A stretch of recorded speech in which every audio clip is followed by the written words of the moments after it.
Hi everyone, so today we are going to do आपका two stories about flying का second part which is the black aeroplane. So let's start with it without wasting any time. The moon was coming up in the east behind me and the stars were shining in the clear sky above me. There wasn't a cloud in the sky. I was happy to be alone high above the sleeping countryside. अब जो आदमी है आपका black aeroplane में वो कह रहा है कि मेरे पीछे क्या था, आप पीछे देखो. फॉर एग्जाम्पल ये प्लेन है आपका, तो पीछे मून था, स्टार्स शाइन कर रहे थे एंड कोई भी क्लाउड नहीं था. एंड वो बहुत ही खुश था क्योंकि he was flying above the sleeping countryside. Countryside मतलब रूरल एरियाज हो गया आपके. I was flying on my old Dakota airplane over France back to England. अब ये फ्रांस से कहाँ जा रहा है, इंग्लैंड जा रहा है अपने ओल्ड डकोटा एरोप्लेन पे. I was dreaming of my holiday and looking forward for being with my family. I looked at my watch and 1:30 in the morning. अब देखो वो क्या ड्रीम कर रहा था अपनी हॉलीडेज़ के बारे में और देख रहा था अपने आप को अपनी फैमिली के साथ. जब उसने अपनी वॉच पे देखा तो टाइम क्या हुआ था, 1:30. I should call Paris control soon, I thought as I looked down the past the nose of the airplane. I saw the lights of a big city in front of me. I switched on the radio and said, Paris control, Dakota DS 088 here. Can you hear me? I am on my way to England. Over. अब देखो, जब भी आप किसी भी एक part से दूसरे पार्ट जाते हो जहाँ पे उसका सेंटर है, you have to take permission, you have to tell कि आप फ्लाई कर रहे हो, सो दैट उस एल्टीट्यूड पे कोई और प्लेन फ्लाई ना करे. और अगर आप उनको इन्फॉर्म नहीं करोगे, दे कैन कि आपका वो सारा प्लेन नीचे भी गिरा सकते हैं, क्योंकि वो एक फिर एक इंट्रूडर बन जाएगा आपका प्लेन. तो उसने जब आपने सामने लाइट्स देखी बड़ी बड़ी, कौन से शहर की, पेरिस की देखी भैया. आई स्विच द रेडियो, उसने रेडियो स्विच ऑन किया और कहा Paris control Dakota DS 088 here, can you hear me, I am on a way to England. अभी ओवर इसीलिए कहते हैं क्योंकि इट इज़ नॉट लाइक जैसे आप मोबाइल से बात करते हो, but it is like how you talk with a walkie talkie. अगर एक बंदा एक बार बोल रहा है तो दूसरे का रिप्लाई तब नहीं आ सकता, जब वो ओवर कहेगा तो दूसरे का ऑन होगा. Clear. The voice from the radio answer me immediately, answered immediately, DS088, I can hear you. You ought to turn 12 degrees west now, DS088 over. अब वो उसने रिप्लाई में क्या कहा कि आपको 12 डिग्रीज टर्न करना पड़ेगा वेस्ट की तरफ. I check the map and the compass, switched over to my second and the last fuel tank and turned the Dakota 12 degree west towards England. तो उसने अपना मैप चेक किया और कंपस चेक की. अब उसके पास 2 ही फ्यूल टैंक थे जिसमें सेकंड वाला लास्ट था. अब उसने पहले तो फ्यूल टैंक चेंज किया और उसके बाद 12 डिग्रीज वेस्ट की तरफ मुड़ गया towards England. I'll be in the time for breakfast, I thought, a good big English breakfast. Everything was going well. It was an easy flight. उसने सोचा कि अगर मैं स्पीड से जा रहा हूँ तो मैं सुबह नाश्ते के टाइम तक घर पहुँच जाऊँगा एक बड़ा इंग्लिश ब्रेकफास्ट. इसको याद रखना, एक बिग इंग्लिश ब्रेकफास्ट को, क्योंकि ये बहुत कुछ डिटरमाइन कर रहा है यहाँ पे. इसका सिर्फ मतलब खाना नहीं है, आगे जाके आपको पता लगेगा.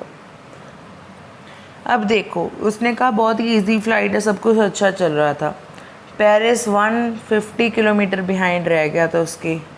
फिर उसने क्लाउड्स देख लिए, strong clouds. They were huge.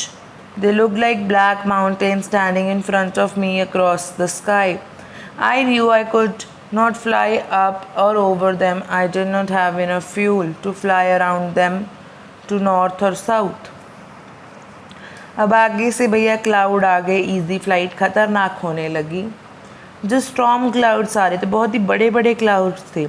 उस ना तो वो उनके ऊपर से जा सकता था, ना उनके ऊपर से जा सकता था, ना ही उसके पास इतना फ्यूल था कि वो अपनी हल्की सी डायरेक्शन चेंज करके ले जाए नॉर्थ और साउथ में। I ought to go back to Paris, I thought, but I wanted to get home. I want that breakfast. उसने सोचा कि अब तो मुझे पेरिस वापस जाना ही पड़ेगा, बट उसने अपने घर भी जाना था, उसे वो इंग्लिश ब्रेकफास्ट खाना था। इंग्लिश ब्रेकफास्ट का मतलब यहाँ पे नाश्ता नहीं है। It is the emotions, it is the memories that he had with his family and the quality time he want to have with his family. I'll take the risk, I thought, and flew that old Dakota straight into storm. भैया हमारे खतरों के खिलाड़ी, और उन्होंने क्या किया, Dakota जो आपका पहले तो वही है ही ओल्ड, और ऊपर से भैया ने स्टॉर्म के अंदर वो सीधा ले गए. Inside the clouds everything thing was suddenly black. It was impossible to see anything outside the airplane. The old airplane jumped and twisted in air. I looked at the compass. अब देखो, जो clouds के अंदर था वो सब कुछ black turn हो गया, इम्पॉसिबल हो रहा था कुछ भी देखना बाहर. और जो ओल्ड एरोप्लेन है वो जंप किया, उसने ट्विस्ट किया एयर में. फिर उसने देखा कंपस में. I could not believe my eyes were turning round and round and round. It was dead. It would not work. The only instrument was suddenly dead too. I tried the radio. अब देखो, जो compass है वो round and round घूमने लगी, और वो dead का यहाँ पे मतलब है वो काम करना बंद कर गई, वो काम ही नहीं कर रही थी. बाकी सारे इंस्ट्रूमेंट भी डेड पड़ गए. फिर उसने रेडियो ट्राई किया. Paris control, can you hear me? There was no answer. The radio was dead too. अब डेड भी, अब रेडियो के भी उसने पूछा पेरिस कंट्रोल, क्या मुझे सुन सकते हो? कोई आंसर नहीं आया. इसका मतलब क्या था, रेडियो भी डेड हो गया था. No radio, no compass, I could not see where I was lost in the storm. अब क्या हुआ, कोई भी उसके पास रेडियो नहीं है, कोई भी कंपास नहीं है, वो अपने आप को देख ही नहीं सकता कहाँ था वो, और वो स्टॉर्म में गुम हो गया था. Then in the black clouds quite near me I saw another aeroplane. It had no lights on its wings, but I could see it flying next to me through the storm. अब उसने अपने पास एक black aeroplane देखा. काले बादलों में उसने एक, यहाँ पे ब्लैक एरोप्लेन नहीं है, सॉरी, काले बादलों में उसने एक अनदर एरोप्लेन देखा. ना तो उस पर विंग पे कोई लाइट थी, पर उसको ये जो हमारा राइटर है वो फ्लाई करता देख सकता था. I could see the pilots face turn towards me. I was very glad to see another person. He lifted one hand and waved. अब उसको दूसरे पायलट का फेस दिखता है जो उसकी तरफ टर्न करता है. वो बहुत ही खुश हो जाता है किसी और पर्सन को साथ देखकर, और वो अपना हैंड लिफ्ट करता है और वेव करता है. Follow me, he was saying follow me. अब वो कह रहा था उसको कि मुझे फॉलो करो. He knows that I am lost. I thought he is trying to help मी.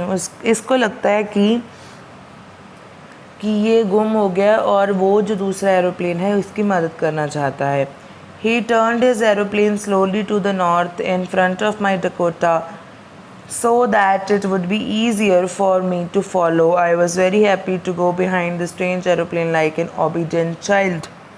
अब क्या होता है कि जो एरोप्लेन है वो हल्के से उसके सामने ले आता है नॉर्थ में, और कि जो हमारा एरोप्लेन है डकोटा उसको ईजी हो जाए उसको फॉलो करना. और ये भी हमारा जो ईजीली लाइक ओबीडेंट चाइल्ड मतलब जो बच्चा बात अच्छे से मानता हो, उसकी तरह ये बहुत ही खुशी खुशी स्ट्रेंज एरोप्लेन के पीछे चला जाता है. After half an hour the strange black aeroplane was still there in the front of me in the clouds. आधा घंटा बीत गया, फिर भी वो ब्लैक एरोप्लेन मेरे सामने था. Now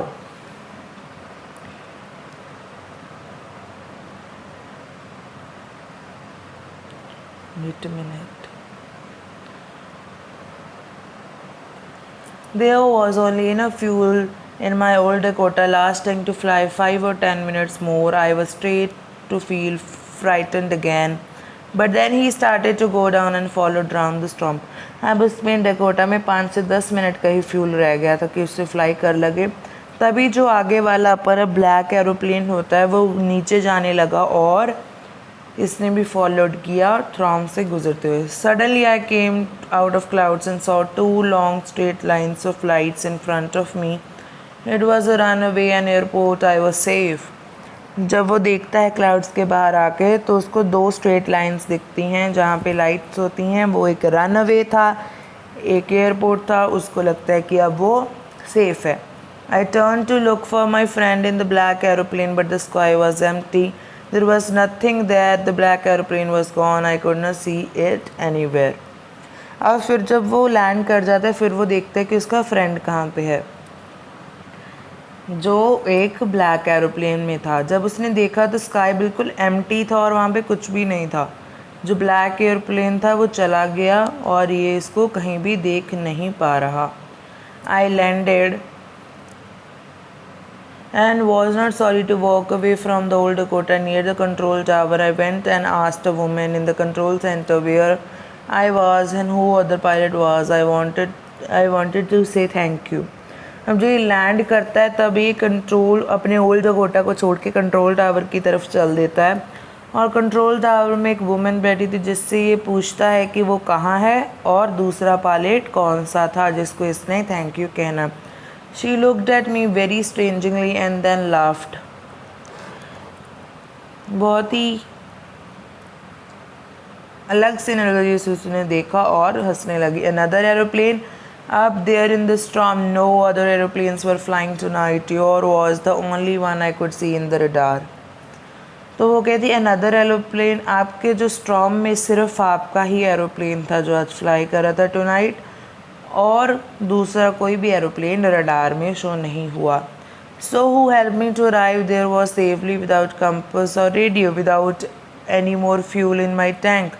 Who was the pilot on the strange black aeroplane flying in the storm without lights? ये अब क्वेश्चन उसके दिमाग में अराइज होते हैं कि जिसने उसको हेल्प किया अराइव करने में सेफली विदाउट कोई कंपस, विदाउट कोई फ्यूल उसके टैंक में, तो वो पायलट कौन था जो कि फ्लाई कर रहा था स्टॉर्म में.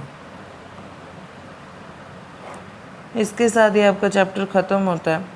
सो now in this chapter we according to some like most of people will explain you what in here is कि यहाँ पे आपकी जो आपकी मेंटालिटी है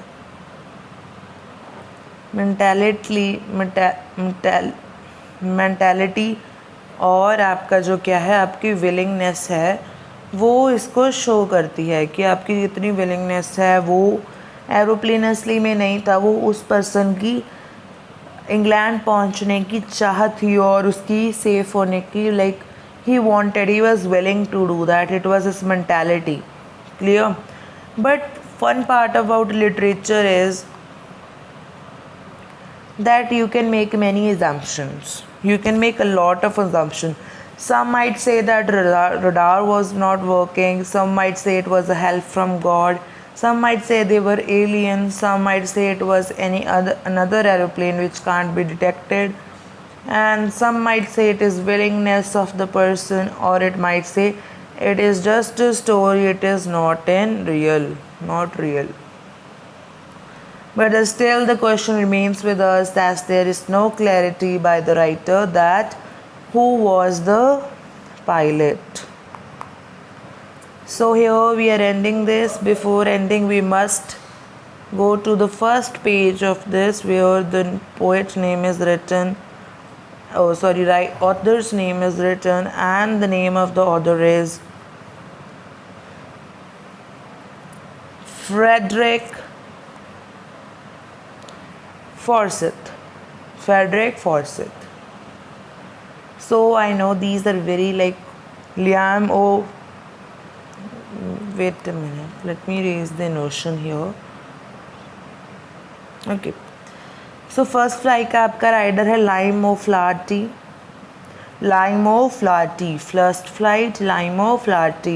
देन ब्लैक एरोप्लेन का आपका है Frederick Frossett, Frederick Forsett of black aeroplane.